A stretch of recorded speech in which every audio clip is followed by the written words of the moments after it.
जोपर्यंत देशामध्ये आहे नरेंद्र मोदी यांची आंधी तोपर्यंत प्रधानमंत्री कसे बनतील राहुल गांधी, अशी मिश्किल कविता करत केंद्रीय राज्यमंत्री रामदास आठवले यांनी काँग्रेस नेते राहुल गांधी यांच्यावरती टीका केली।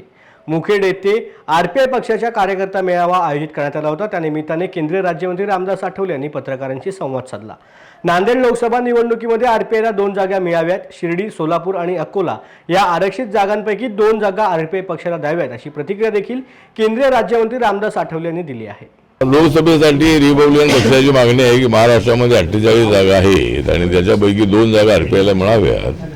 त्याच्यामध्ये शिर्डी जागेवर लढण्याची माझी इच्छा आहे, त्यामुळे शिर्डीचा विचार करावा। त्यानंतर एखादी दुसरी जागा विदर्भातली आहे किंवा तो सोलापूर आहे, त्याचा विचार करावा आणि आरपीआयला जर 2 जागा मिळाल्यानंतर निवडून आल्या तर आमच्या पक्षाला मान्यता मिळणार आहे। त्यामुळे त्या 2 जागा मिळण्यासाठी मी माननीय अमित शहा, जे.पी. नड्डा यांनाही भेटणार आहे। इथल्या स्थानिक नेत्यांनाही एकनाथ शिंदे, देवेंद्र फडणवीस, राजेंद्र यांनाही बोलणार आहे आणि आरपीआयला 2 जागा मिळाव्यात अशी आमची मागणी आहे।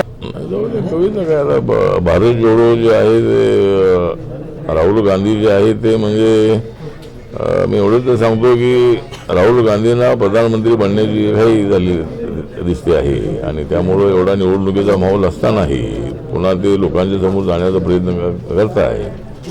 पण मी अनेक वेळेला सांगितलं की जोपर्यंत या देशामध्ये आहे नरेंद्र मोदींची आंधी, तोपर्यंत प्रधानमंत्री कसे बनतील राहुल गांधी। त्यामुळं राहुल गांधींना सध्या पंतप्रधान बनण्याची संधी अजिबात नाही। त्यांनी यात्रा काढावी, त्यांना तो त्यांचा अधिकार आहे।